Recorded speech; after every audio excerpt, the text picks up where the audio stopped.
What you're telling me is that music is about to stop, and we're going to be left holding the biggest bag of odorous excrement ever assembled in the history of capitalism.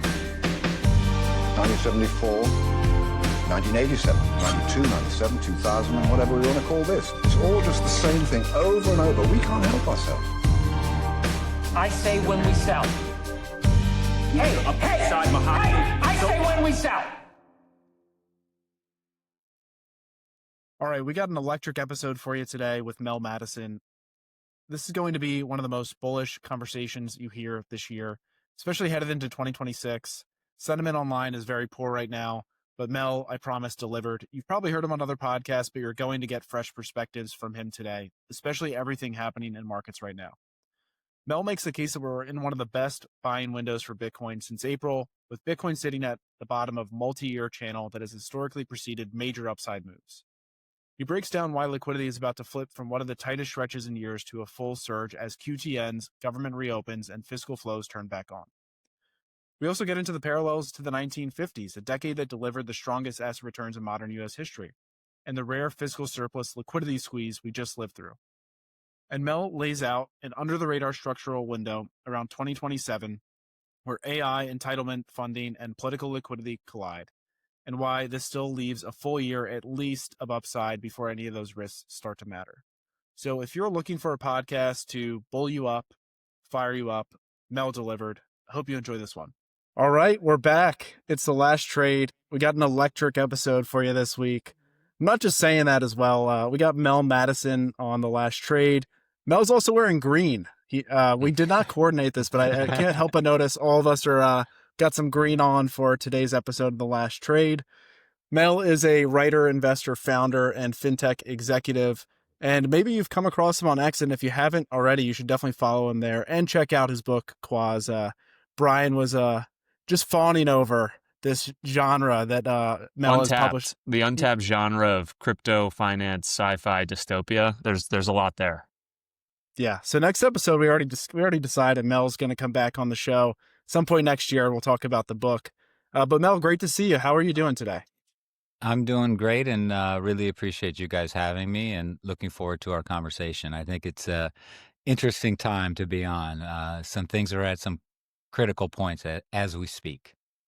Yeah, you've had some prescient calls this past year, Mel, but maybe before I was a little late to the pre-start. This genre is new to me. Can somebody just fill me in on the type of genre, or do we save that for the end of the episode? Hey, Brian, you could add to it, but if I was going to talk about the genre of Quoz, it's a financial thriller, and it's just kind of like, this future world is where it's set, where the markets are kind of being run by algorithms and the merger of AI and quantum computing. And behind the scenes, there's essentially nefarious central bankers who are working to put into place a more neutral reserve asset backed system around gold and silver through the blockchain. So it's basically a little bit of a prescient thing, because we're seeing a lot of what I kind of talked about when I started writing this in 2022, and it got published a year or so ago, come to fruition. And, I talked about gold probably needs to go to 25,000 in the book to start to back things and different stuff. And I think we're seeing that stuff start to take place. And that was the reason I wanted to write it. I wanted to create an interesting thriller, but I also wanted to talk about, in a fictional way, what I saw happening in the real world. And so that's what I attempted to do with Quoz. I love it. It sounds like manuals meet sci-fi, which is the piece manuals is missing of anything related to technology, at least as far as I've gotten. So that's very cool. Excited to take a look. Well, Mel, you know what? People are bearish these days. Sentiment, at least what I see on my algo on X, you're one of the few people who still have a bullish outlook. And so I was excited for this episode because, A, you've been very highly requested as a guest, and I've been following your work for the better part of this year, and I've enjoyed it and gotten a lot of value out of it. And to Michael's point, you've been right about a lot of things. And I know the bears are also worried that we're having this conversation. The people who are bearish in our comments didn't want you to come on the show, so we're going to have to give them hell. And I would love to just start, one thing I think of is and you've talked about this before, is over the past 5 years, post-COVID, we've seen so much liquidity enter the system. There's just been the coordination of fiscal and monetary policy. And I can't help but notice how many people have been bearish over the past 5 years and have called for all sorts of market crashes and corrections. Yet things continue to rip higher. We're still setting new all-time highs across the board in all sorts of asset classes. So why the disconnect? Why is that happening? Yeah. Well, you know, when Shakespeare wrote his plays like Romeo and Juliet, like it actually starts off with a couple paragraphs where he basically tells the whole story, and then the story develops. So I just want to say right off the bat, I literally think as we're recording on Thursday at 1 p.m. Eastern time, like this is one of the best times to buy Bitcoin, probably the best time since April. We're right now hovering below 100,000. And I totally anticipate a 50% plus move in the next 4 to 6 months. Like, I think that is going to happen. Do I think it necessarily happens next week? Do I think that we could not bump along for another 2, 3, 4 weeks and then all of a sudden take off like a rocket ship? Absolutely. But I just want to just set the base right from the beginning. Like, this is my view. And I think the time when everybody is on X telling you buy 0.1 Bitcoin and you're going to retire in luxury, that's when you sell. The time when everyone on an X is telling you this is the worst thing, Bitcoin is over, the story is done, this is when you buy. And if you go back and you look at a multi-year chart of Bitcoin, it basically is right at the bottom of a key channel. And it's just bouncing along there. And it's hit this channel like 3, 4 times in the last 2 or 3 years. 2 of those 3 times, basically what it did was it hit the channel, it bounced up. A couple weeks later, it came back, it hit the channel again. And it took almost a month to really start to move up. And I think we hit the bottom of this channel like a week or 2 ago, which means we have another week or 2 to go, where we could just be bouncing around what I would call between 95 and 105, 1 or 2 weeks. And then I think it could really go. And I think a lot of times people are looking at this and they're thinking, oh my gosh, we are literally going to hit December in a couple of weeks. Last December, we were around 100,000. And if we don't change from here, it's going to be 1 full year and the 12-month return on Bitcoin is going to be 0. That's going to be like back up the truck time, right? I mean, if you've literally got a year where Bitcoin does nothing, like that's when you want to buy. You don't want to buy when it's up 25% in the last 2 months.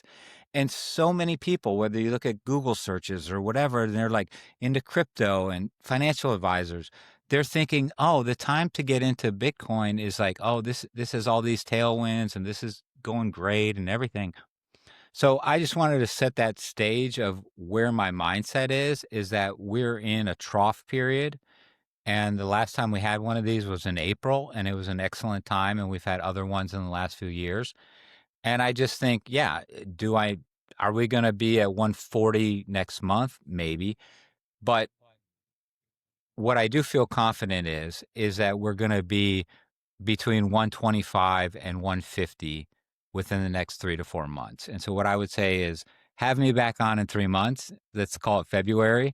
And if Bitcoin's not between 125 and 150, which is a 25 to 50% up move from here, then, call me wrong.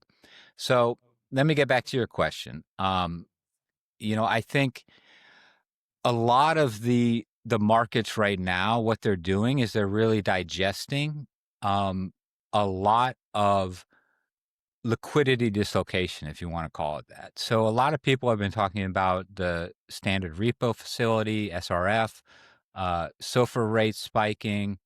I like to be more simple. I like to keep things simple. And I had just posted something on X at Mel Mattison 1, like, keep it simple. Like in September, we had a monthly treasury statement and it showed $180 billion or so government surplus, meaning we actually took in September a bunch more money than we put out.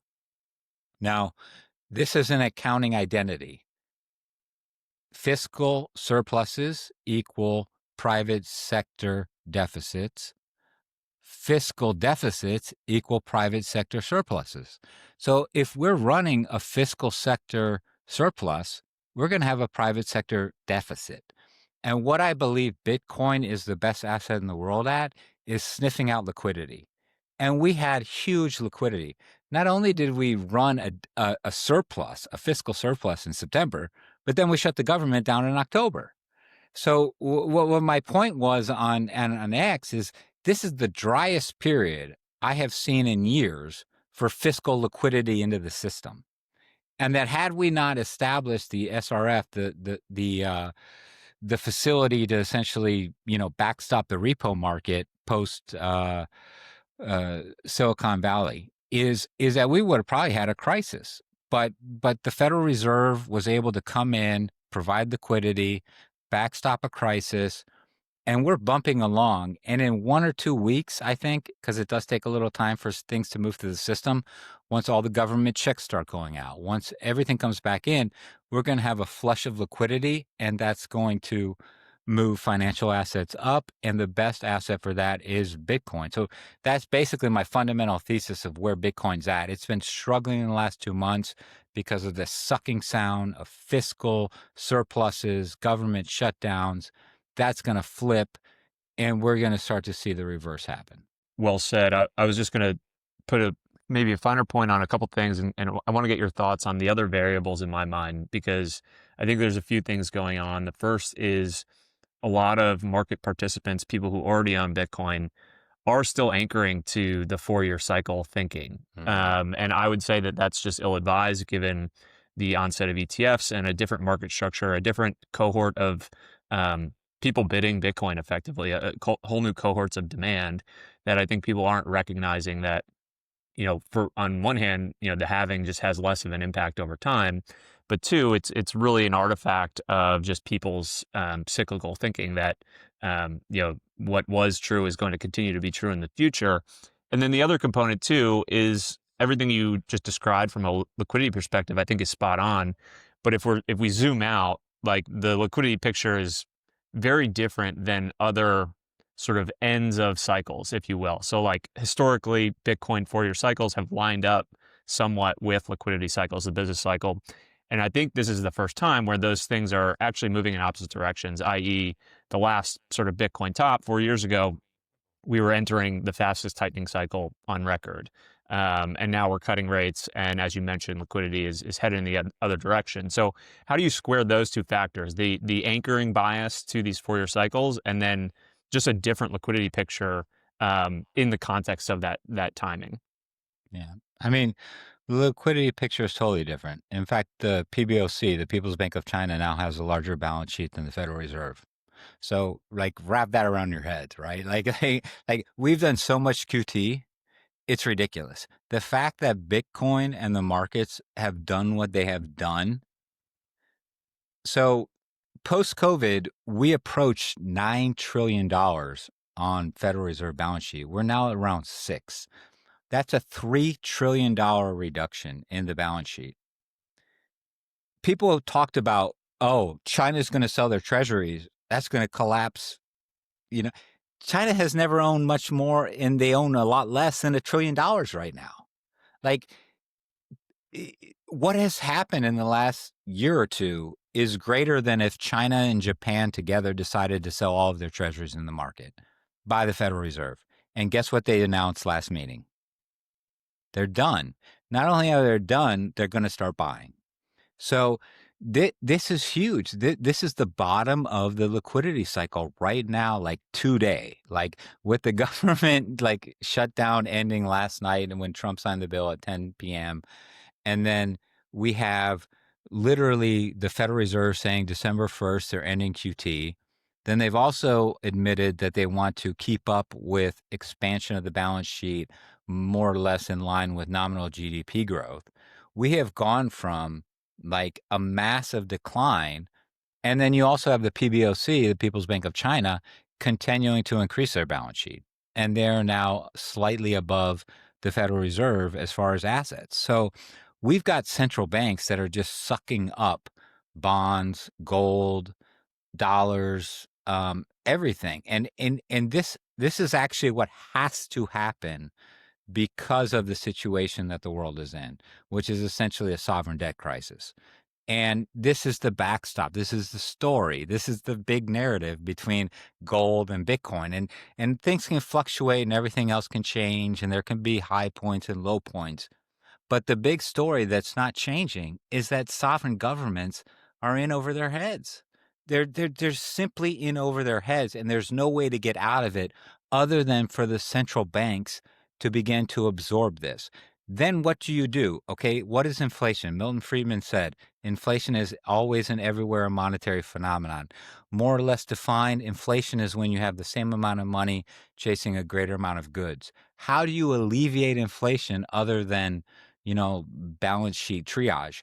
I'll give you an example of how you alleviate inflation. You give money a place to go that doesn't impact the real economy. Where can money go that doesn't impact the real economy? Gold and Bitcoin. These are the advantage. This is what gold and Bitcoin are. They're sponges. They're sponges for the monetary liquidity that has to be injected into the system over the coming years in order to keep the sovereign balance sheets from collapsing. And the only way you do that is you put into the stock market, you put into housing, you put into Bitcoin, you put into gold. We've got housing in a trouble market. They're going to declare a housing emergency next year. They're talking about 50-year mortgages. They're going to do a bunch of stuff. We've got the stock market. Valuations are getting very high. But where can you put liquidity that has no cap? It's gold and Bitcoin. And that's where I think it's going to continue to go, even though in the short term, it might look like that narrative falls apart.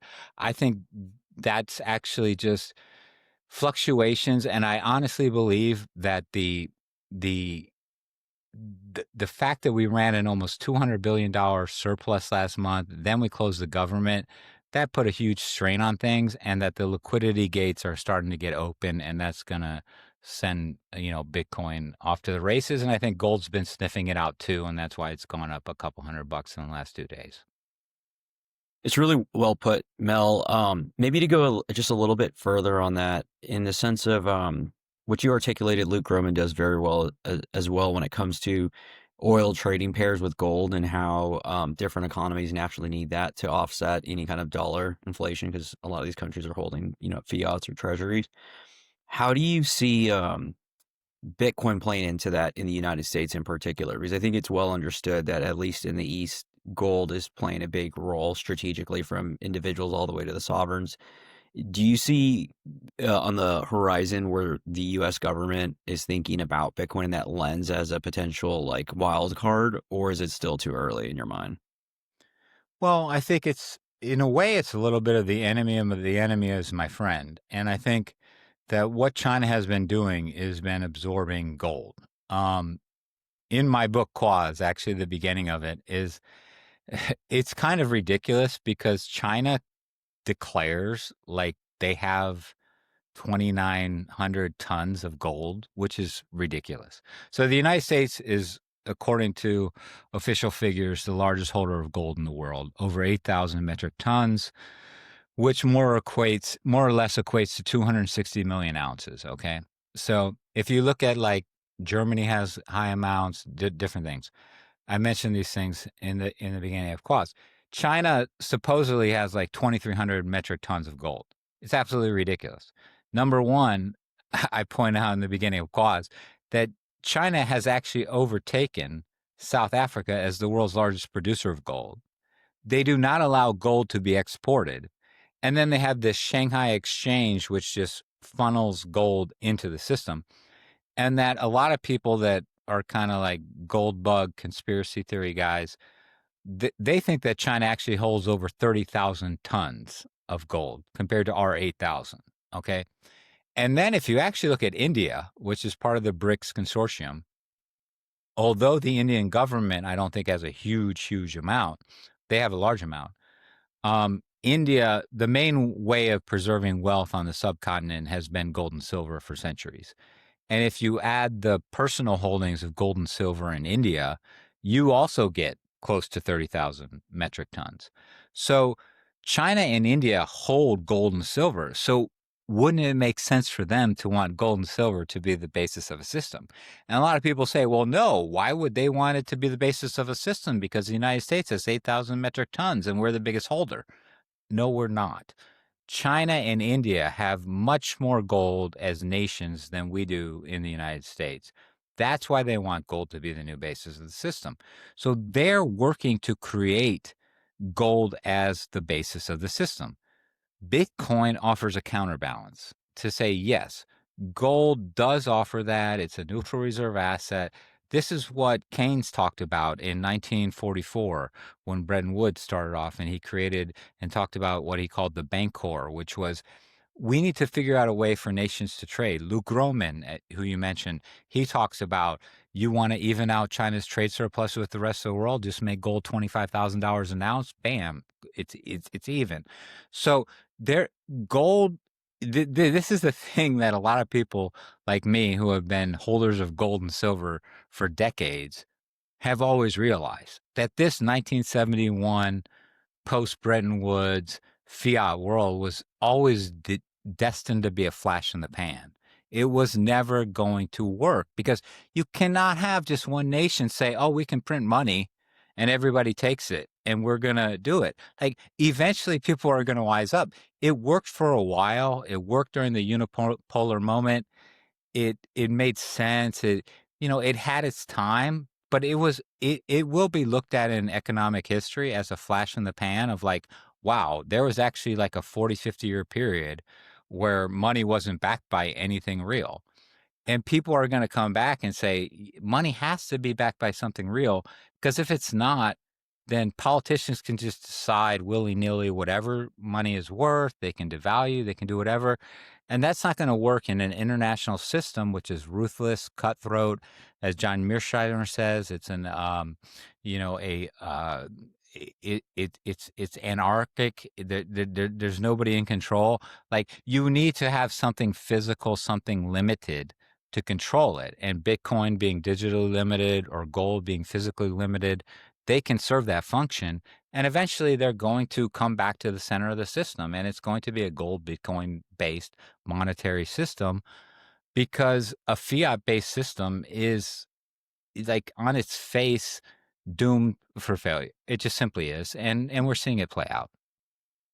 Yeah, thanks for running through that. And I think that's honestly probably the most fascinating for me. And I'm sure you feel it. I know we as a group, that this is a structural change. And most of TradFi, most of Wall Street, and most of mainstream finance believes that this is just a trade, and they can't fundamentally see that the existing system is no longer sustainable. And so I think more as this narrative goes about, it's interesting to see how it'll play out, but it's just still early innings, and the market being educated that this is fundamentally unsustainable. And it's happening, and you're seeing it happen. I mean, it's not like it's, oh, well, we're theorizing about this and maybe it happens. I mean, gold was $2,000 an ounce 2.5 years ago, and it's over 4,000 today. I'm actually shocked of the rebound we've had just off of 4,000. I thought it might go down to 3,800 or something. It's not even taking a break, and it could still break down. I mean, it's tough to call like weekly moves on things, but what we're seeing is that the market participants are recognizing this. And so it was 2 years ago, when I first started talking on podcasts, I was talking about all the same stuff. Never would hear even a whisper about it. I was listening to Bloomberg Surveillance this morning, and the guy was basically talking about, debasement trades. And I like this is now becoming the accepted convention, which actually worries me a little bit. But basically, a lot of people in the Bitcoin community, the gold community, saw this happening years and years ago. And now it's really blossoming. And now it's being embraced by the Morgan Stanleys of the world. Is that, and Groman does a great job of this, explaining, why we can't have recessions, why the stock market backs the treasury market, why if asset prices go down, you cut down receipts, and then that creates a depression/recession scenario, which then requires more transfer payments from SNAP benefits and everything else, and and so that you get into this situation where the only out is inflation. The only game in town is to continue to debase, and the only hope that this doesn't completely blow up is that you can somehow grow nominal GDP at a high extent. And so that's what Besson is hanging his hat on. That's what these guys are all, and Besson was on the news shows this last week. He's like, look, we've had inflation meeting out, we're going to have real wages. But then you throw in AI and you just create this whole hot mess that is absolutely crazy. And so it doesn't surprise me that markets are trying to wrap their heads around all of this, whether it's the AI narrative, Bitcoin debasement narrative. All of this stuff is very confusing, but I think at the end of the day, once the market sorts it out, at their core, it is a debasement trade, and assets will go up in dollar value. Stock market will be up in USD. It will be down compared to gold or Bitcoin. And why, since I first started coming on X a year or two ago, I said, look, the cores of my portfolio are gold and Bitcoin. I also play in the stock market because things rotate. There are different opportunities out there. But gold and Bitcoin are the cores. And Bitcoin's, like I said, I think in a consolidation period, OG selling, there's a bunch of stuff going on we could get into on the details of Bitcoin. But I mean, like medium to long term, 6 to 3 year term, like I think Bitcoin's great. What it's going to do in the next week or two, we'll see. Yeah, no, it makes a ton of sense. And you hit on some of the things I wanted to ask you about, because the topic du jour are just overpriced SaaS companies and AI. It's a bubble. It feels a lot like where we were in the spring with just all of the fear around the tariffs and how quickly things reversed there. And so, and one thing too, another signpost notice was Michael Burry tossing in the towel on the fund as well. And so, why do you think, Mel, so many people are still, so many notable investors, and I mean, not even notable investors, I would say so much of the financial media still is having trouble understanding why asset prices continue to climb, right? Like I've noticed over the past several years, people are always calling for a crash, but it seems like the crash is to the upside, right? There's a melt up happening, and the crash is more so in the value of the underlying currency. Why do you think this is such a hard concept for people to wrap their heads around? Well, I think they fundamentally misunderstand the role that stock markets and Bitcoin and gold play in the world today. I mean, I think they're still living in some delusional world where it's supposed to correspond to price to earnings ratios. I mean, give me a break. Like that's not what the stock market does. The stock market is a Ponzi retirement scheme for the United States. That's also a monetary escape valve for inflation. I mean, that's what it does. And it also provides receipts, tax receipts on capital gains. That's the role that the stock market plays. That is what it is. If you're sitting there and you're trying to say, should the stock market be trading at 25 times, and I'm looking at the CAPE ratio and I'm trying to figure this out, I honestly think you're in a different world. Like you don't understand what happened. Okay. When I was a child, my father worked for AT&T. It was called Western Electric back then. He worked at the Hawthorne plant in Cicero. I was born in Chicago. Hawthorne plant in Cicero had over 100,000 people at it. It had its own hospital. We were, in 1975, when I was born, a manufacturing juggernaut. The United States was China, right? We were like post-World War II, we were 50% of world GDP, 50%, okay? That was in 1945. 30 years later, I was born, I don't think we were 50%, but we were still 30, 40% world GDP. We manufactured everything, and we did everything. And you know what people did? They got jobs. They worked for companies like my dad, who worked 37 years for AT&T. It became Western Electric. Eventually, it turned into actually Lucent Technologies during the dot-com boom. But basically 37 years. And you know what he got after that? He got healthcare, he got pension, he got everything. What happened since then? Nobody gets any of that anymore. Nothing. What do people get? They get government benefits, entitlements. We have $38 trillion in entitlements. How do you pay for those entitlements? You know, I saw an AARP ad. It said, fight for your Social Security benefits. We earned it. Bullshit. They didn't earn it. Okay, I'm sorry. Boomers did not earn their Social Security benefits. They did not earn their Medicare benefits. They earned a little bit of their Social Security benefits, a little bit. But actually, in the beginning of Social Security, the Social Security payout rate was like 1.5%. They put in like a tiny little bit amount of money. And the expected death was like the actuarial tables were like, these people are going to retire at 65, they'll be dead at 78. Now they're like 98. Like they've been collecting benefits for 30 years. Then you look at, and this is my father, he was 86 years old, actually just had heart surgery. And he was visiting me for my birthday. We went out to dinner, and I asked him about the heart surgery. How's it going? Everything. And I said, "How did the surgery go?" And then he said, "You know, okay." I said, "How much did it cost?" He said, "Mel, you're not going to believe this. It was $435,000." And I said, "Dad, how much did you pay out of pocket?" And he said, $212. Okay. This is where all of our money is going. This is where all tax receipts are going. Okay. It's going to pay for heart surgeries for 86-year-old men.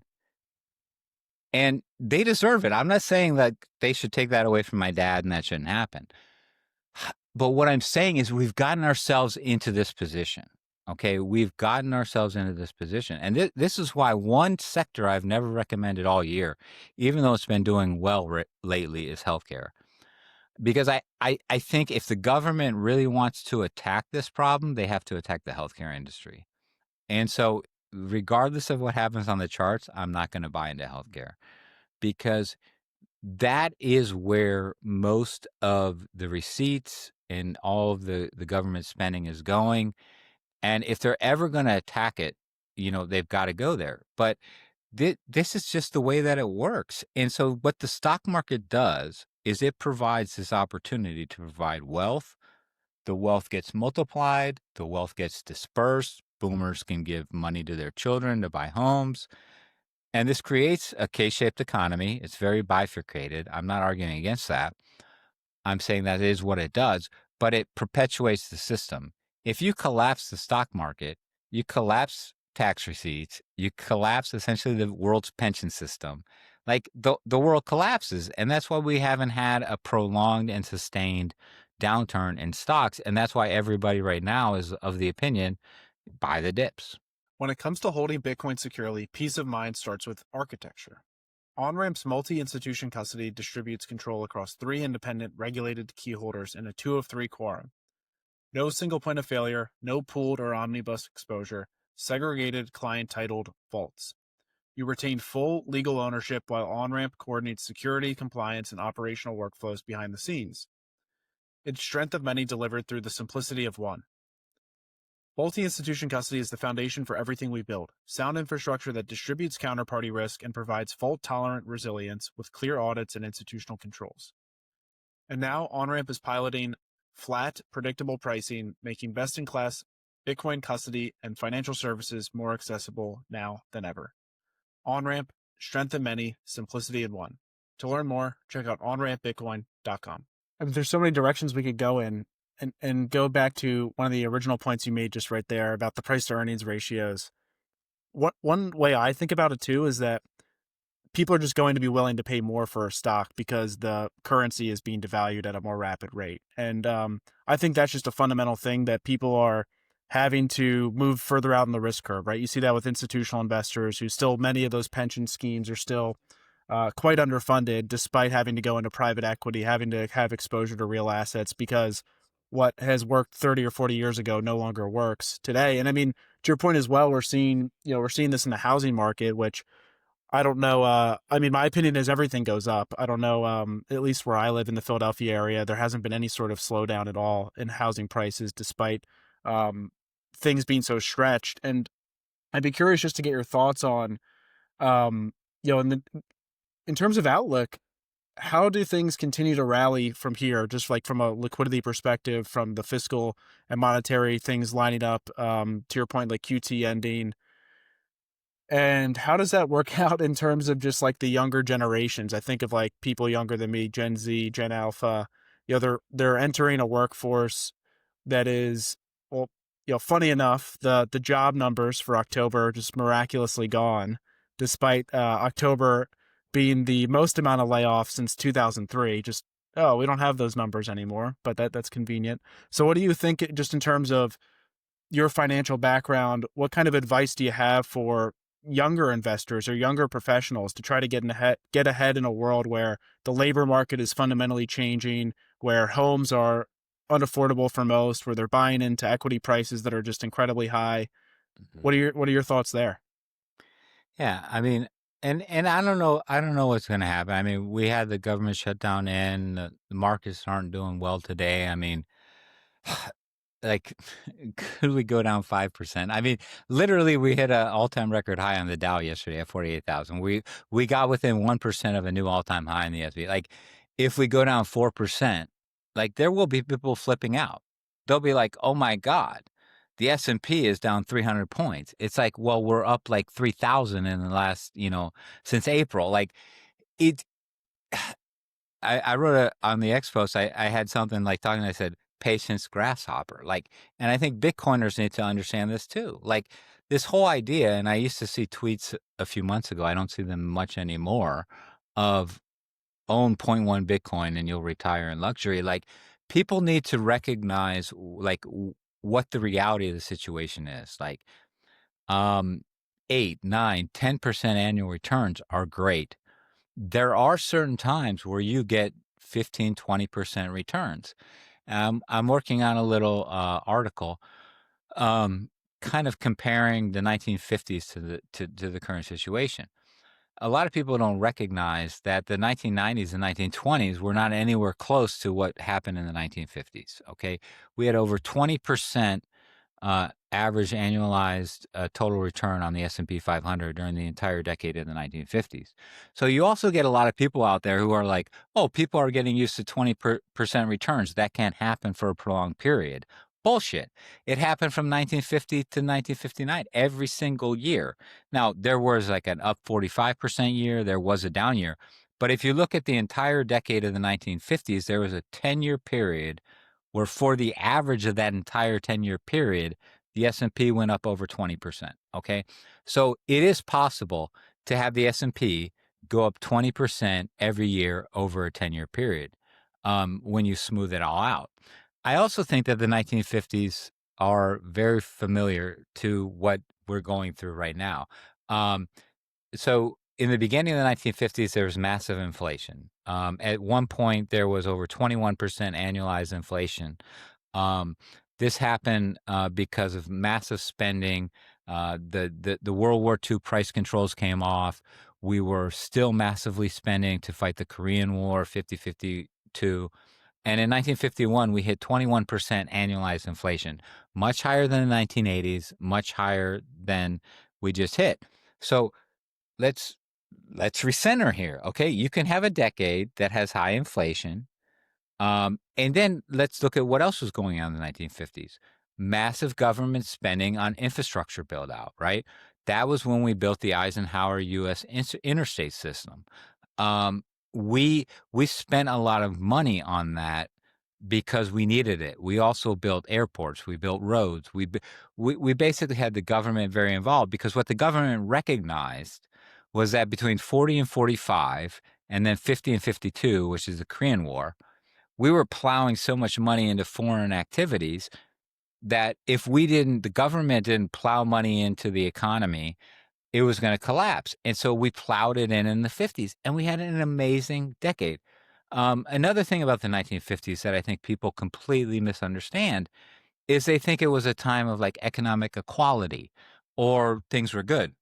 What people don't realize, it was like double K-shaped bifurcation of what we have now. The poverty line, as it is established by the U.S. Census Bureau, was not in effect during the 1950s. There was an economist, his name was Gordon Fisher.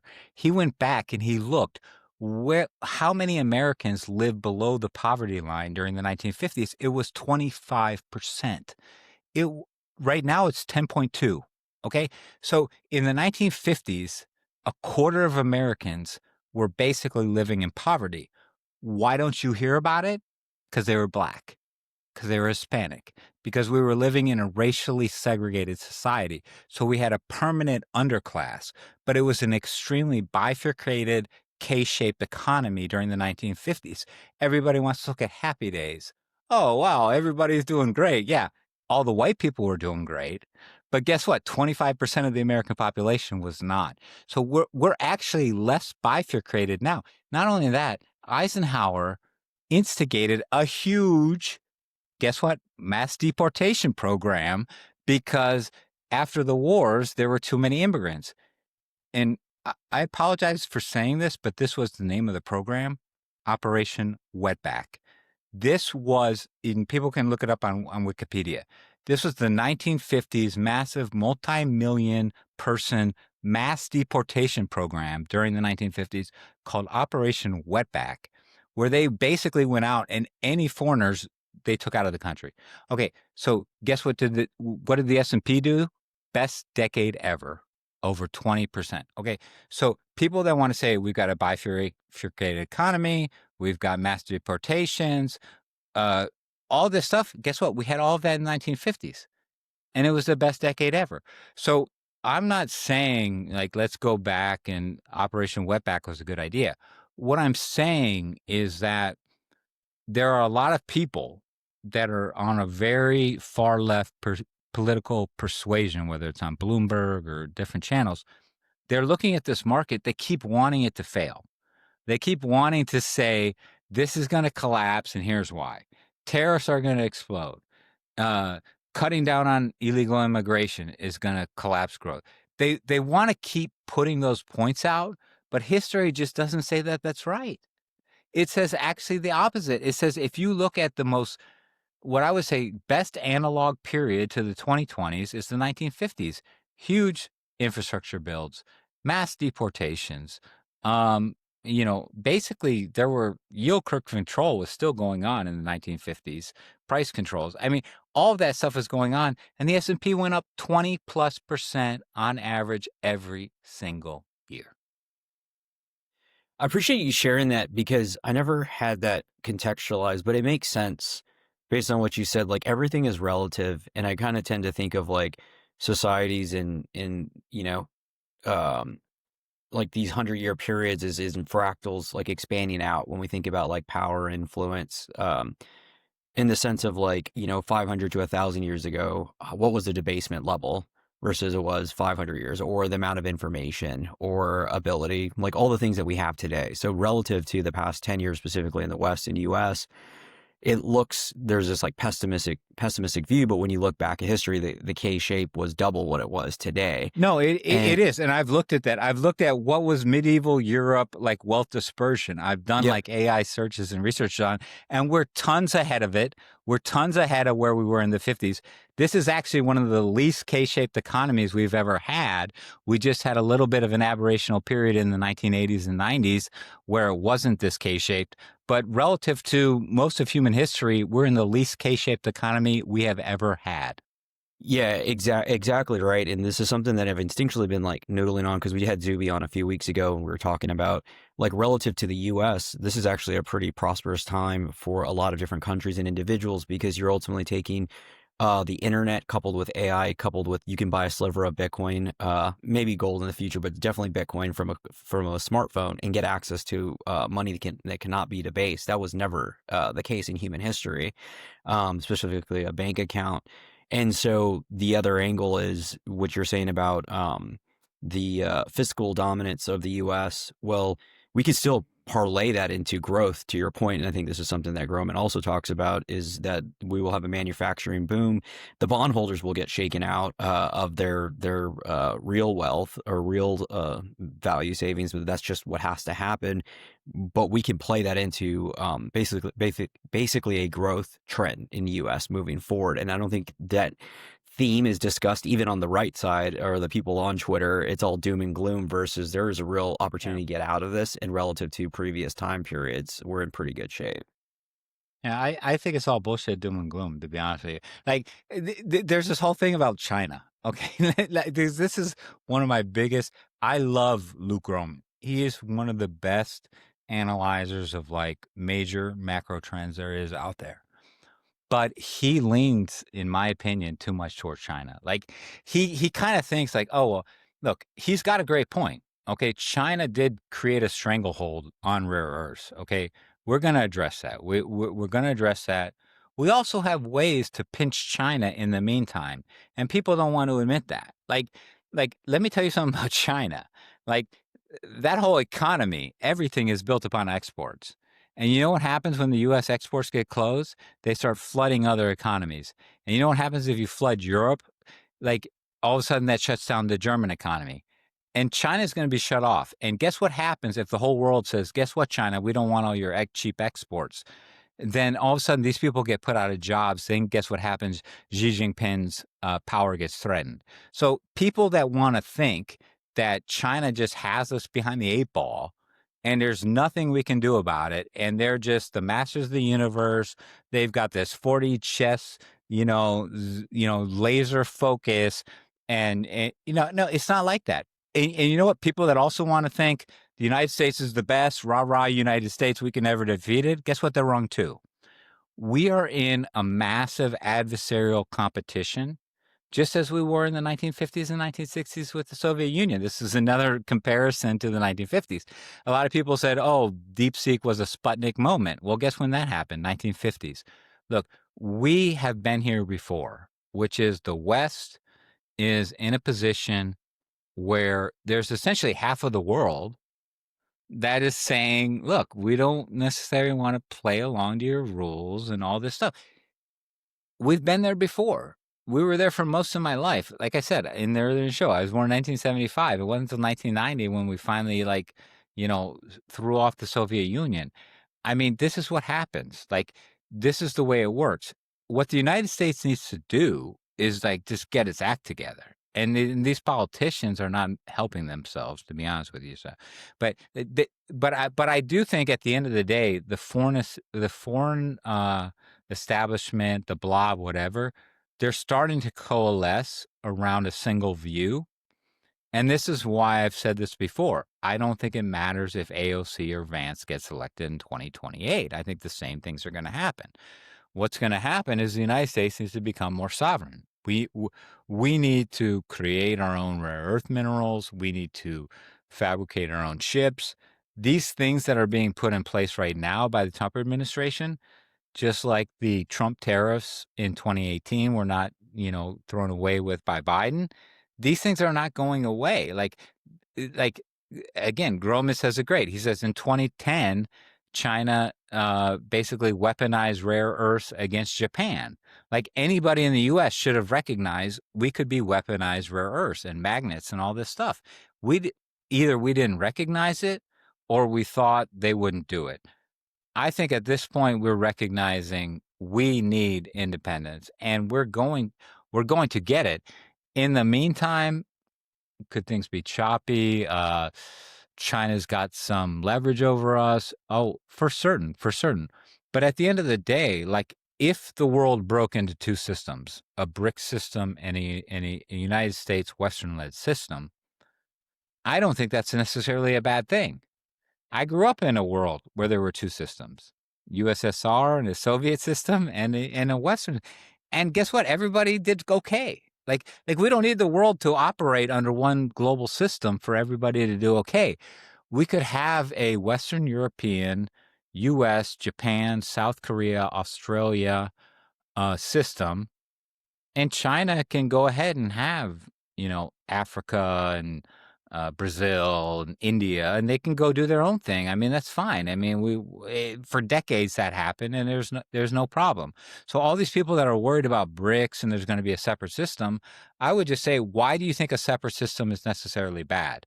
Because at the end of the day, the United States, its allies, have all the natural resources and everything necessary to create an abundant economy.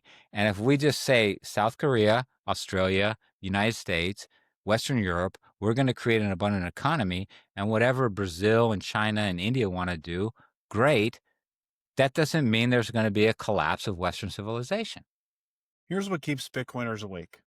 You're still securing millions of dollars the same way you secured thousands. That hardware wallet in your drawer, your family's entire future depends on you not losing it, forgetting the PIN, or something happening to you.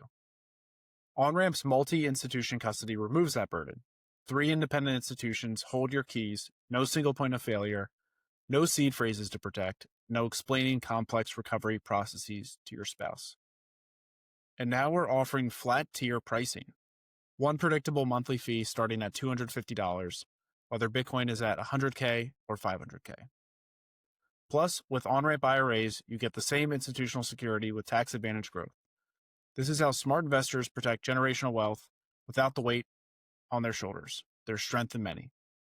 Learn more at onrampbitcoin.com. On that same theme, do you think energy production in China's leading growth there is overblown? Because I think ultimately everything you're saying makes sense. The thing that kind of is still opaque, and maybe there's nobody has a clear view, but curious all around, it feels like this is all oscillating around 3 core tenets. It's energy production, humans, like human capital, and then currency. And what I mean by that is it feels like there's a chase for energy production to grow that for AI and just natural energy production for everything that's needed to run a sovereign. Then you have human component, which there's a race because of inflation where you have, like we're seeing this with the layoffs, whether it's margin compression because of inflation or automation in the future, there's going to be an excess amount of humans. I think everyone would agree from their current roles. We're not going to be able to retrain everyone. And then the last part is the currency aspect, which you're mentioning, East versus West, that everyone's vying for that kind of like, not seniorage, but like soft power into like who's using what currency. How do you see that flywheel playing? Because I think that's the one part that is a little bit, and I don't want to say concerning, but it's up for grabs. Yeah, no. I mean, I don't want to be a Pollyanna saying everything's great. I mean, look, one of the biggest things you just brought up is, I think, the AI impact on labor. So we haven't gotten into that so far. I do think that's a big deal. So to me, like, I'm not really worried about repos or China, right? Like I'm like, what happens if AI actually does what everybody thinks it can do, right? And if it can do everything that everybody thinks it can do, we just had some big CEOs on CNBC and different stuff talking about how, hey, I can basically get rid of 5 interns or 10 interns and have AI agents do the same thing for $37 a month subscription payment. If that's really going to happen, that's a big deal, right? So I do think, like, these are threats, and what I think is that, and this is a little bit based out of, personal history, is these types of things take a little bit more time than people think they do. So I think that could be a potential problem. I don't think it's a problem in the next 6 to 9 months for markets. So I think that companies are beginning to understand the power of AI, what it can do. It is very powerful, but they're not yet at a point where they're like, oh, we don't need to hire anymore. Like, they might be lowering hiring, but they're not at a point where they're like, oh, we don't need to hire. And in fact, we need to start laying off people because AI can. That could happen in a year or two. And one of my first podcasts I ever did was in March, I think in last year. And I talked about potential market collapse in 2027. And there is still something about 2027. And I don't know what it is. A part of why I focused on 2027 in that podcast was we're going to start to become to the end of, like, Social Security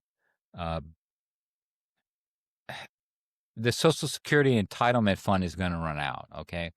So a lot of people misunderstand what happens when the Social Security entitlement fund runs out. And I think this is very important because a lot of people think when Social Security entitlement funds run out, all of a sudden the government's going to have to, borrow a bunch of money that it doesn't already borrow. But that's actually not the case.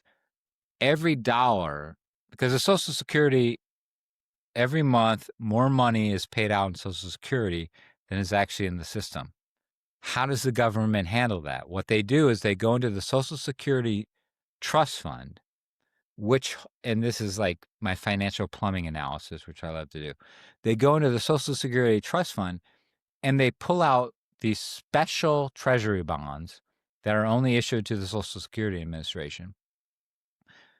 And they cash those in. And then in order to pay the money, they have to go out into the bond market and raise money because they don't have the money. So there's actually not going to be any, even when everybody's going to talk about, the Social Security Entitlement Fund is going to run out. Guess what? It's not going to create $1 more in new public debt. Because what happens is there's just this accounting entry in the Social Security Fund that says we have $1 billion here. When the government needs $1 billion, they go in, they take out that billion, then they say, okay, we need to raise $1 billion, and they go into the public markets and they raise $1 billion in debt. But I don't know if stock markets are going to be that sophisticated to understand all of this. And this is going to start to come to a head around 2027, 2028. So I do think like this doesn't necessarily need to go on forever. And in fact, I'd be probably stupid if I thought we were just going to be in a bull market forever. What I do think is we still got another year to go, at least. And that's my main premise, is that we're not there yet. The AI story is still good. There's still a bunch of liquidity entering the system. We're going to have, politicians on the right flooding the markets next year in order to juice the economy ahead of midterms. All this stuff, for me, bodes well for equity, Bitcoin markets over the next, let's say, 6 to 12 months. You guys want to have me back on here a year from now, I might be saying, you know what, I'm getting worried about stuff. But right now, I still feel very good. So what you're saying is maybe people could retire on 0.1 Bitcoin 6 months from now. They just have to time their exit. That's what Exactly. They just need 0.1 Bitcoin, and they're going to be fine. I mean, it's not going to be a problem. I mean, it's going to be worth $23 million, don't you know? Mel, yeah, so there's a couple of other things I hope we can get your thoughts on before we wrap up here. I heard you on another podcast talk about pretty much the powers that be will do anything they can to keep asset prices inflated. And I think we touched on quite a bit of that already as to why that needs to happen from an economy perspective, also just from incentives, right? I mean, boomers still have a lot of power and influence in this country, and they have majority of the assets, so it's in their favor to continue to kick the can down the road. But I also heard you say something on a previous podcast, I believe, about societal problems being the biggest threat to the economy, concern about potential civil war. I think you assigned low probabilities to this, but I'd be curious to hear kind of like your thoughts on a worst case type of scenario as well, because you had mentioned that the bifurcation in the economy today is not unusual. There's always bifurcation economies. There's a lot of parallels to the 50s. But what do you see in terms of societal problems then? I mean, what could you see happening that could be potentially derailing the next 12 months that are more bullish? Or what do you think comes after the next 12 months, aside from the Social Security thing that you just pointed out? Yeah, I mean, that's the other big elephant in the room is the social unrest. And I think when I look back at the 1950s, I recognize that there was a very long period of time that, the K-shaped economy was allowed to exist. But at the end, it did break. And I think that was the 1960s social movements of the Civil Rights Act in 1964. Essentially, people said enough is enough. Like we can't have this massive separation. And you had this massive civil unrest, cultural unrest. So I do think we're heading for that. And it's probably going to happen sooner than 2034, right? So like these decades don't match up perfectly. Like I'm not saying, okay, 1950s are like the 2020s, and therefore we're in 2025. It should be like 1955. We didn't really get civil unrest until 1963. I think it's coming sooner rather than later. And I do think it's coming because it's just not right. I mean, people are not happy with the way the world works anymore. They're especially younger people who, despite the fact that on a relative basis to the rest of the world live very well, I think most people want to compare themselves to their parents and the life they grew up in. And I think, unfortunately, a lot of Americans are living below the standards that they grew up in. And that's not a good recipe. And that is going to create issues. And so I think that's coming. And that's why I said I think 2026 is going to be good. Let's see what happens in 20. I don't think it's there yet. I don't think we're at a boiling point yet. I think it's beginning to show. One of the things I've said in other shows and different things, as far as when I might want to turn bearish, is if post midterms we get a very clear and strong Democratic frontrunner for the presidential nomination, which they start to nominate basically January, February 2027. So we're talking about 14 months from now. That's socialist. And that is basically talking about we want to raise taxes, we want to regulate. Like, if that happens and the stock market starts saying, oh, there's a 30-40% chance we're going to have a socialist president in 2 years, I mean, you want to watch out. So I do think, like, I'm in a sense, we're playing with a little bit of fire right now, where there are some things on the horizon that could really start to collapse stuff. I just don't see them there yet. But let's call it October, November 2026. And like I brought up earlier, is the first podcast I did was about a collapse in the markets in 2027. It was more centered around Social Security payments. But it's looking like, to me, that we've got maybe 12 to 14 months of a nice run here. And then it might be a time to pull back and take profits, because there is going to be a time to do that. And I am not a perma bull type guy that thinks it can go on forever. I just think that things tend to go on longer than people think. And that a lot of people are already thinking we're at the end of the bubble. I don't think we are. I think there's probably another year or so. And then when everybody else is convinced that this is going to keep going, I'd be happy to come on and say, guess what, guys? I think this is the end. Yeah, no, it makes a lot of sense. I'm curious. One thing Brian flagged ahead of hitting record today was the fact that Emory University added to their Bitcoin position and also added gold exposure as well.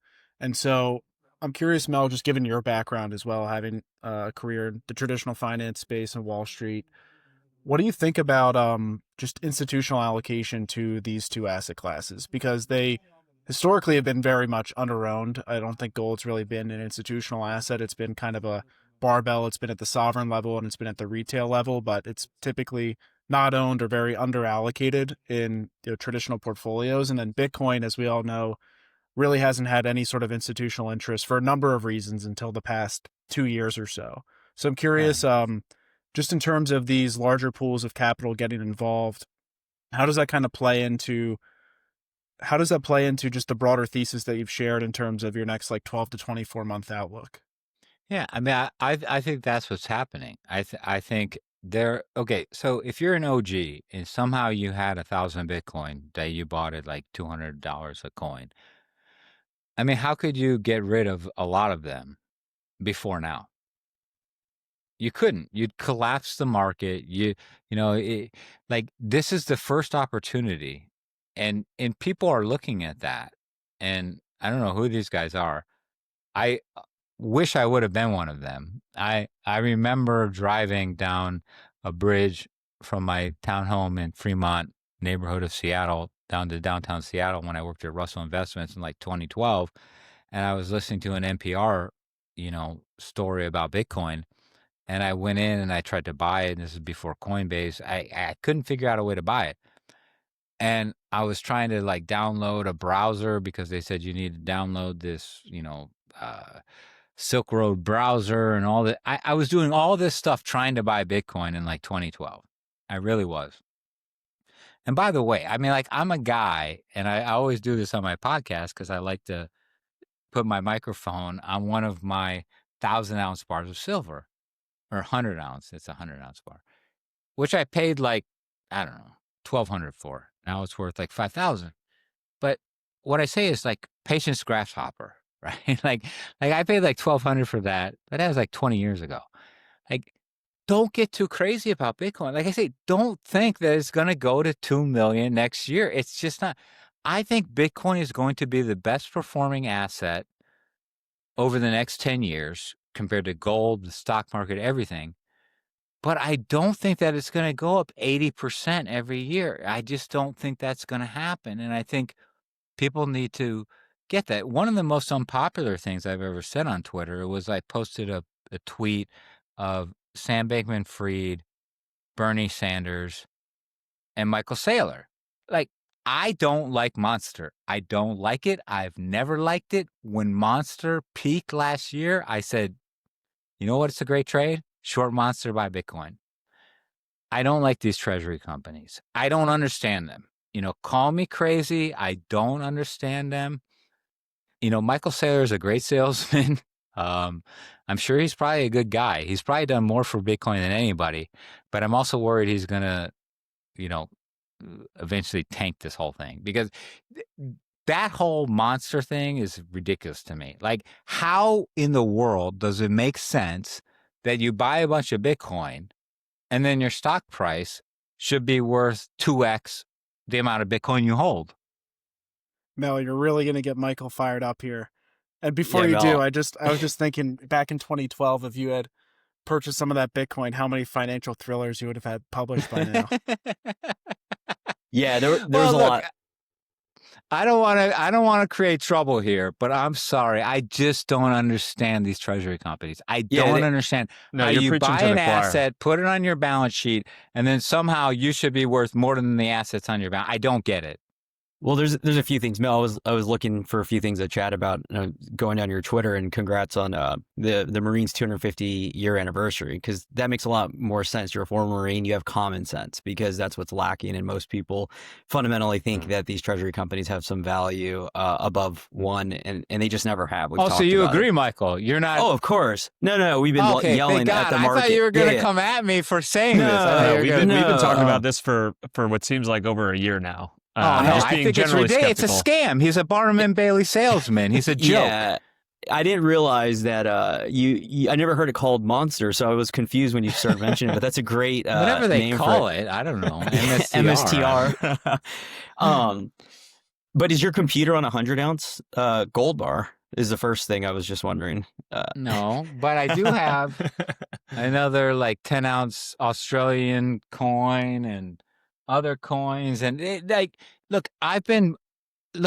before Bitcoin ever existed, I recognize, as did other guys, including Peter Schiff, who is a complete joke as well with his debasement of Bitcoin, doesn't understand it.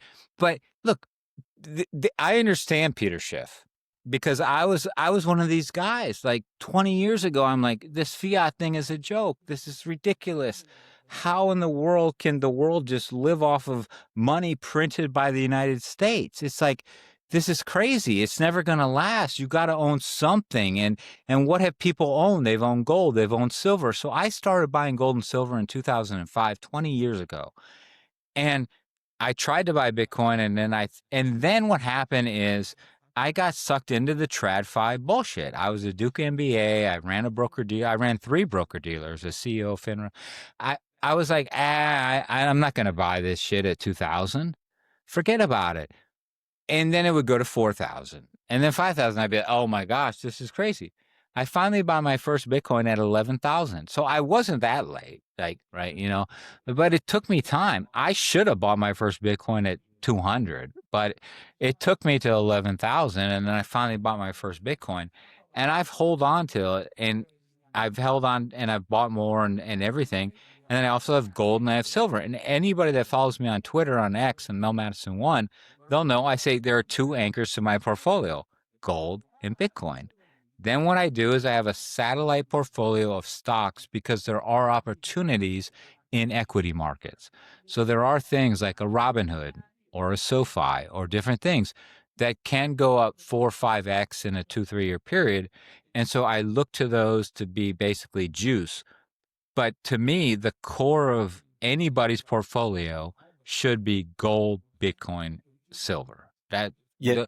Because everything else I think is going to go down, and then you try to pick stocks that are going to do better than the market. Well, credit to you for changing your mind, because most money managers that miss Bitcoin at 200 just continue to double down on why it can't work. There's famous ones I won't call out that are out there.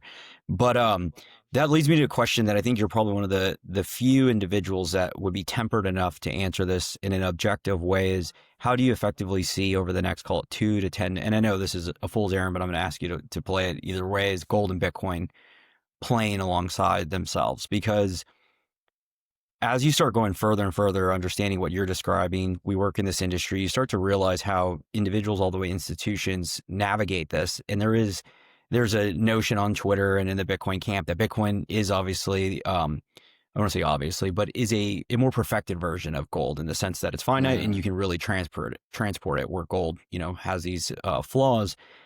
But there's still reality of inertia DNA built into humans and sovereigns. How do you see gold and Bitcoin playing out as they try these different BRICS currencies and these different things, and ultimately somebody gets 1,000 bar or whatever it is shipped that's tungsten, and they realize they could have just shipped this, digital bearer asset? Like, how do you see this playing out as both of these monetary units go up in dollar purchasing power?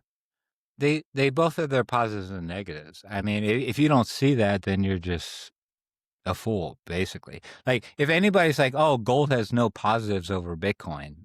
I mean, okay, let's say that I'm China and I want to send $1 billion to Russia, and I don't want it to be traced. I don't want it to be on a ledger. I want Russia to be able to melt it down. I want them to have no clue that I just sent $1 billion. How do you do that with Bitcoin? So there are things that gold has that Bitcoin doesn't have. There are things that Bitcoin has that gold doesn't. If I'm Russian China and I want to send $1 billion to Russia instantaneously with no cost, how can you do that with the gold? You can't. So there are positives and negatives of Bitcoin and gold. And I do this all the time. Like, people are like, well, Bitcoin's just a superior gold. I'm like, you don't understand. Gold has certain properties that Bitcoin doesn't. Okay. Number one among them is anonymity. Like, you can completely destroy any connection of where gold came from. You cannot do that with Bitcoin, right? It's a public ledger. You're going to know what those keys are, where that address is, where it came from. You cannot do that with gold. You can do it with Bitcoin, not with gold. Another thing, gold is a physical element, right? And this, to me, this is the biggest threat to Bitcoin long term. I've said this before in podcasts. I don't think quantum or anything like that is the biggest threat to Bitcoin long term. I think the biggest true threat to Bitcoin long term is 2-3 generations down the road, people start to say, you know what? Our great grandfathers had Bitcoin. We're going to create Bitcoin 2.0. And this is now what we want to be the monetary base. And how do you stop that from happening? So I look, but then again, I can go back and I can talk about all the advantages that Bitcoin has to gold. Bitcoin and gold, I think there's this thing in the market sometimes, like, people are like, Bitcoin's just completely superior in every way. I just don't believe it's true. I think there are benefits to Bitcoin and benefits to gold. And that's why both of them should be embraced together by everyone who truly believes in this fiat debasement scenario.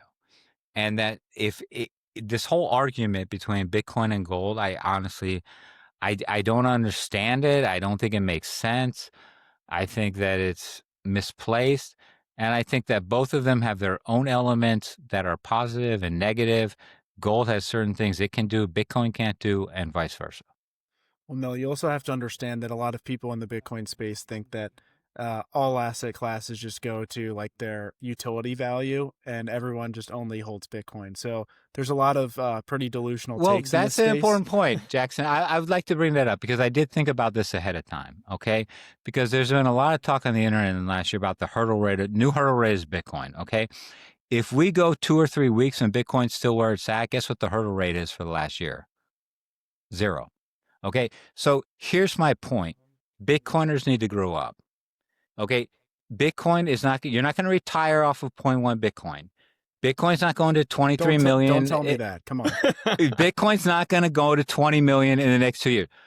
What I do believe, and this is the honest to God truth, in the next 10 years, as far as major assets, the best performing of all of them will be Bitcoin. But you have to ratchet back these expectations. I think Bitcoin is off of the 4-year cycle. Bitcoin has been appropriated by the financial establishment. As much as people that love and venerate Satoshi will hate that, this is the truth. And you just need to grow up and accept. Look, this is what's happened. Bitcoin is now a financial asset within the financial system. There's IBIT, there's futures, there's options, there's everything else. And guess what's going to happen? It's going to appreciate more than any other asset, because what it's going to do is it's going to represent this debasement trade. But people that think it's going to do what it did in 2010 are nuts. It's not going to do what it did in 2000. It's now in a new area. It's the best asset to own out of every major asset. But what you should expect is a 15 to 35% annual return. And if you want to retire off of 0.1 Bitcoin, it's going to be tough. And I think that's just what happened. I mean, that's my opinion. I know that these are all horrible things, and I think I got to just call the balls and strikes the way I see it, and that's the way I see it. Yeah, no, I appreciate you calling that out, because it's spot on, and it's fundamentally why the equity market, the Robinhoodification, and then crypto exists, because everyone's trying to get rich. And so I've been making this case that post 2020, the amount of monetary units being inserted, that Bitcoin just is keeping pace with effective inflation, maybe a little bit above that. So point being is, you get an asset, you can store your wealth, you can store your hard-earned time, it can appreciate at par, maybe a little bit greater than inflation, but that's what it's doing, and that should be enough. And then you have to go back and produce value in the world. And but we forgot how to deliver. Yeah, liquidity sponge. But the notion of this is why the DATs exist, because ultimately people forgot how to deliver value. So we have to financialize these assets, and there's certain people that are getting enriched with the DATs, and then they're basically selling that I'm giving you better Bitcoin. It's going to run harder and faster than Bitcoin. So buy my DATs are the monsters. So buy my thing, and that's just a manifestation. Yeah. And the cryptos too, and it's like, and this is the thing with Solana and ETH and all of them, which I will say, because I do have firm views about being very pro Bitcoin. Like I'm not like necessarily like what would be considered a maxi, but I do believe there's only one Bitcoin, and I believe Bitcoin is crypto gold, and I believe everything else that people talk about, the reason why it has value, whether it's ETH or Sol, it's because it's serving some sort of operational purpose, which can be displaced, and therefore ETH, Sol can be displaced. Bitcoin, I believe, cannot be displaced, at least not easily. It would take an entire multi-generational effort to do that. And so I think there's Bitcoin, and then there's everything else. I think that's clearly the case. I think Bitcoin dominance is just growing, right? You look back at like crypto, like all these other things, like they're utilitarian tokens. I mean, that's what they're there for. Like I own some ARB or something like that. That's the L2 Ethereum token that Robinhood's running its, private market equities on. Like because I'm owning it, or I own what do I have? What's it called? There are a couple other cryptos that I own. Okay, my point is I own them just as trades, because they're just operational tokens, virtuals. That's what it is. Which is an AI agent token, and it's gone from 80 since I bought it to 180. Like I'm up like 80%, then I sell it. Then like, so I do play a little bit in the crypto space, but very little, very little. But then Bitcoin is in a level by itself. And people have to recognize that. And financial advisors and like Morgan Stanley's and everybody else recognizes that. There's Bitcoin, there's everything else. They're going to start moving people in. And here's what's going to happen at the end of the year, especially with Bitcoin around 100,000. All these financial advisors at Morgan Stanley are going to go to conferences in like San Francisco and everywhere else. They're going to get big steak dinners. And there's actually going to be somebody from Morgan Stanley who understands Bitcoin. And he's going to say, guess what? This is the time to put your clients in it. Don't put your clients in Bitcoin when it's at 150. Put it in it now. You know, rebalance at the start of the new year. Do this. And these are the buyers. The OGs are selling, and here's your buyers. This is grandma and grandpa, 78 years old. Their Morgan Stanley advisors going to say, look, do a 3% allocation to Bitcoin. We're at 100,000. It's a great point to come in. And this is going to happen. And that's why Bitcoin's not collapsing. And so Bitcoin is just going through all of this maturation. Jordy Visser did an amazing piece called the Bitcoin IPO. This is the Bitcoin going through this maturation cycle and heading into the portfolios where it's going to sit for decades. And then it's just going to start going up and up and up. And I think more than the stock market and even more than gold. Here's the conversation no one wants to have. If something happened to you tomorrow, could your family access your Bitcoin? Really think about it. The seed phrase hidden in your house, the hardware wallet in the safe, that complex multi-sig setup. You understand it, but does your spouse? Do your children? Billions in Bitcoin are already lost forever because people did not plan for this moment. Onramp's inheritance solution is built into our multi-institution custody from day one. 3 institutions, clear beneficiary designation, and professional succession planning. No technical knowledge required from your heirs. And with our new flat tier pricing starting at $250 monthly, your family won't face surprise custody costs just because Bitcoin appreciated. The same predictable fee whether Bitcoin hits 200K or 2 million. Don't leave your family's future to chance. There's strength in many. Visit onrampbitcoin.com/inheritance. That is onrampbitcoin.com/inheritance.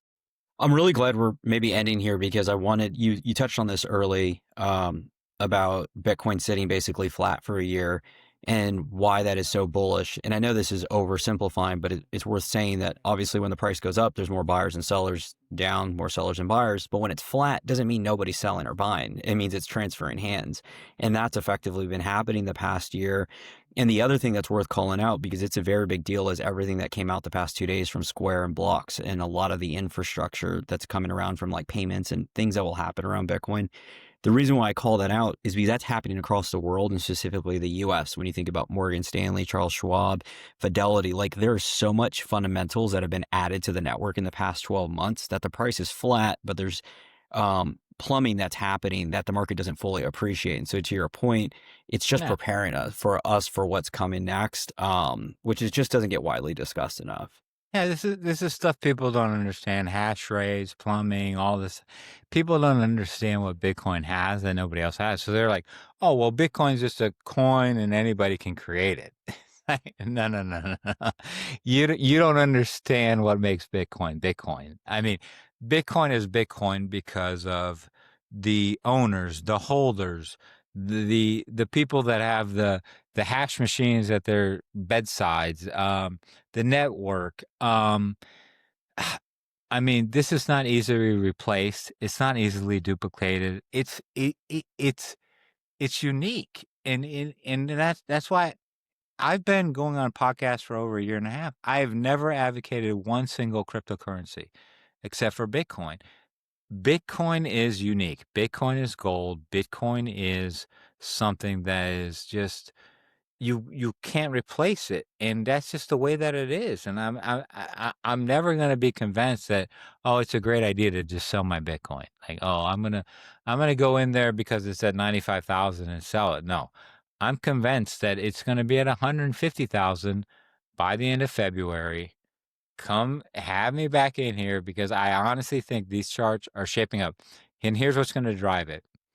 we know that the federal government needs to drive fiscal stimulus ahead of the midterms.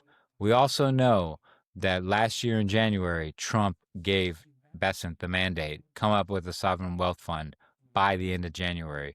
We also know the Clarity Act, which is the Bitcoin Act. Okay, there's a big difference between the Clarity Act and the Genius Act. I've been following these acts for years. The Genius Act was a simple stablecoin act. The Clarity is going to be clarity around digital assets. All these things are going to start to happen. They're going to be narrative drivers. Could we bounce around this level for the next, like I said, last time it happened a month, 4 or 5 weeks. By the end of December, I think Bitcoin's going to be off to the moon. I think we're heading to 130, 140. By January, 150 by February. I just see that happening. And if I'm wrong, then have me on, please, in February, and let me explain why I think I'm wrong, but I think it's going to happen. I really do. Mel, if you're wrong, I'm going to be working at McDonald's. I won't be hosting this podcast anymore. It's going to happen, man. This is just a bouncing along. It's bouncing along the same lines. I'm looking at it right now. Okay, 99,071, man. It's right at those lines. It's right at these lines. I mean, it's exactly where it's always been. You go back and you look at where it's done it. I mean, basically, I'm looking at April 8th. We were at 76,000, and if you go back to September 24, we were at 52. Okay, so we went from 52 in September, just a little over a year ago. Then we hit a low of 78 in April. And I mean, you draw a trend line between those two levels, and you basically get to 99,000 right now. And I'm telling you, could we be wrong? Sure, I could be completely wrong. But I'm looking at this, and I'm telling you, you do not buy stocks. You do not buy Bitcoin when it's at 125 and it's been up 25% in the last 3 weeks. And that's the dumbest time to buy anything. And well, Mel, if you believe that you can retire in 1.1 Bitcoin, then you don't care at all about your entry price. But I guess if you're a little bit more pragmatic about where it goes in the next handful of years, then the entry price does matter, especially its size too. It wasn't that too long ago that people would joke about, proverbially crashing to 100K. Like when I started learning about Bitcoin 17, 18, that was a meme. Like that was a joke. Like, one day we're going to joke about crashing to 100K, and it's literally happening right now, and people are still freaking out. Yeah. Okay. So I'm looking at, in December and January, we had a double top around 108. We then dropped down to 75 in April.